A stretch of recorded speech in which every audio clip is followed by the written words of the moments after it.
வணக்கம். Time travel இந்த time மிஷின்லாம் வச்சு ஒரு கான்செப்ட் வந்து ஹாலிவுட்ல பயங்கரமாக அடித்து துவச்ச ஒரு கான்செப்ட். எப்போ பார்த்தாலும் ஏதோ ஒரு படம் வந்துட்டே தான் இருக்கும் டைம் டிராவல் வச்சு. இந்த பேக் டு த ஃபியூச்சர்ன்ற ஒரு படத்தை தமிழ் டப்பிங்லாம் கூட நீங்கள் டிவி சேனல்லாம் பார்த்துருப்பீங்க. வருஷம் ஏதாவது ஒரு படம் தான் வந்திருக்கு. இந்த வருஷம் கூட ப்ராஜெக்ட் அல்மனாக் அப்படின்ட்டு ஒரு படம்லாம் எடுத்தாங்க. ஸோ நிறைய படம் வந்துட்டே தான் இருக்கும். ஆனால் இந்தியாவில் வந்து அந்த கான்செப்ட் வச்சு நிறைய படங்கள் வந்தது இல்லை. தனிப்பட்ட முறையில் எனக்கு தெரிஞ்சு லவ் ஸ்டோரி 2015 ஒரு பிரியங்கா சோப்ரா நடிச்ச படம் ஒன்று வந்தது ஹிந்தியில். அந்த படம் சரியாக ஓடல. அப்புறம் ஒரு 20 வருஷத்துக்கு முன்னாடி தெலுங்குல வந்து ஆதித்யா 369 அப்படின்னு ஒரு படம் வந்தது. இளையராஜா சார் மியூசிக் பண்ணியிருப்பாரு. ஸோ இந்த மாதிரி படம் வந்து தமிழ் ஆனால் வந்ததே கிடையாது. ஸோ முதல் முறையாக அப்படி ஒரு கான்செப்டில் ஒரு சயின்ஸ் ஃபிக்ஷன் படம் தமிழில் வந்திருக்கு. இன்று நேற்று நாளை. ஸோ அந்த படம் எப்படி இருக்குன்னு இன்னைக்கே தெரிஞ்சுக்கலாம்.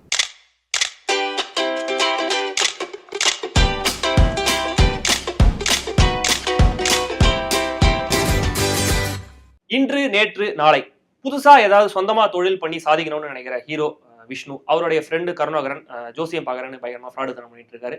ஹீரோ லவ் பண்ற ஒரு பணக்கார பொண்ணு மியா ஜார்ஜோடைய அப்பா ஜெயபிரகாஷ். அப்புறம் இதுக்கு நடுவு ஒரு வித்தியாசமா யோசிச்சு எல்லாத்தையும் புதுசா செய்யற ஒரு சயின்டிஸ்ட் கார்த்திக்.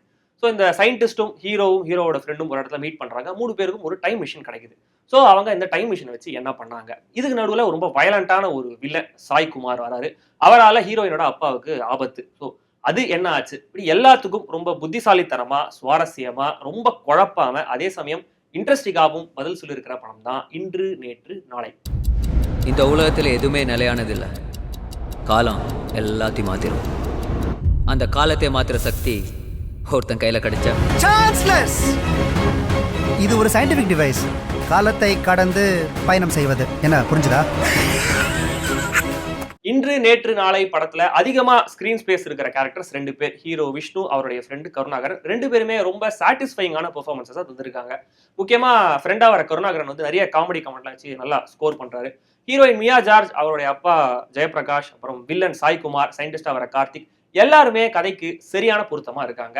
யாருமே எங்கேயுமே ஓவர் டூ பண்ணல. இங்கிருந்து நாம வாழ்ந்து முடிஞ்ச காலத்துக்கும் இல்லை இனிமே வாழ போற காலத்துக்கும் போறது பேர் தான் டைம் டிராவல்.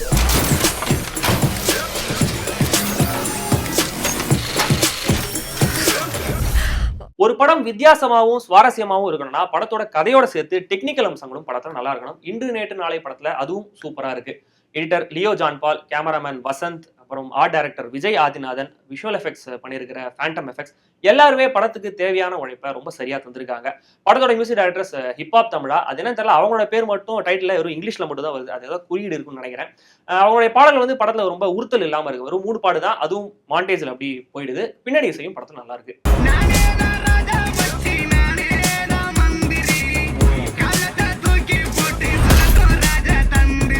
இன்று நேற்று நாளை படத்துடைய பெரிய பிளஸ் இயக்குனர் ரவிக்குமார் சூஸ் பண்ணிருக்கிற ஒரு யூனிக்கான ஸ்கிரிப்ட். அதை தெளிவா பிரசன்ட் பண்ண விதம்.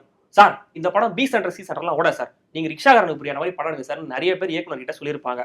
ஆனா அது எல்லாத்தையும் மீறி முழு நம்பிக்கையோட இந்த படம் கண்டிப்பா மக்களுக்கு புரியும்னு அவர் தந்திருக்காரு. அதுக்காக அவருக்கும் ப்ரொடியூசருக்கும் எங்களுடைய ஸ்பெஷல் பாராட்டுகள். டைம் டிராவல் இதெல்லாம் பண்ணலாம், இதெல்லாம் பண்ணா பிரச்சனைன்னு முதல்லயே எக்ஸாம்பிள்லாம் சொல்லி எக்ஸ்பிளைன் பண்ணிருந்தனால படம் எந்த குழப்பமும் இல்லாம இந்த தெளிந்த நீரோடை போல அப்படின்னு எழுதுவாங்களே, அது மாதிரி கிளியரா இருக்கு. திரைக்கதையை அப்படி செஞ்சிருக்காங்க. நம்ம பாஸ்ட்டுக்கோ ஃபியூச்சருக்கோ டிராவல் பண்ணும்போது இங்கேருந்து போற நாம அங்க இருக்கிற நாமளை எக்காரணத்தை கொண்டு டிஸ்டர்பே பண்ணிடக்கூடாது. அப்படி பண்ணிட்டீங்கன்னா நீங்க வாழ போற கடைசி நாள் இன்னைக்குதான். இவ்வளவு பாசிட்டிவ்ஸ் இருக்கிற இந்த படத்துல குறையா தெரிகிற விஷயம் படத்துடைய நீளம். 2.5 மணி நேரம் இன்னும் கூட கொஞ்சம் கம்மியா கிறிஸ்பா இருந்திருக்கலாம் அப்படின்னு தோணுது. கதையில டைம் மிஷின் வந்து அதை சென்ட்ரல் கேரக்டர்ஸ் யூஸ் பண்ற வரைக்கும் கதை அப்படி மேலோட்டமா தான் போகுது.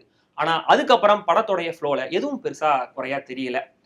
டைம் டிராவல் கான்செப்டை பேசினதை விட பட்டர்ஃப்ளை எஃபெக்டை பத்தி தான் படத்துல நிறைய பேசியிருக்காங்க. ஆனா அதுக்குன்னு எந்த கேரக்டரும் பயங்கர டெக்னிக்கலா எம்ஏ பிலாசபி ரேஞ்சுக்கு பேசி மக்களை சோதிக்காம இருக்காங்க.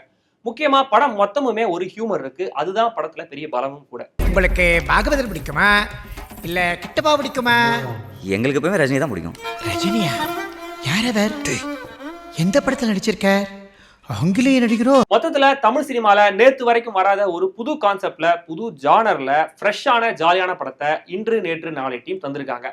அந்த படத்தை எதிர்காலத்துல பா அப்பவே செம்ம படம் எடுத்திருக்காங்கப்பா, ஏன் ஓடல அப்படின்னு நம்ம ஃபீல் பண்ணாம நிகழ்காலத்திலே பாராட்டிடலாமே. நம்பினோர் கைவிடப்படார்.